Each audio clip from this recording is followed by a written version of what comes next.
சொல்லாயோ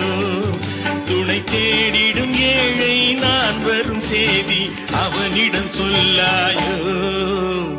செந்தூர் செல்லும் தென்றல் காற்றே முருகனை காண்பாயோ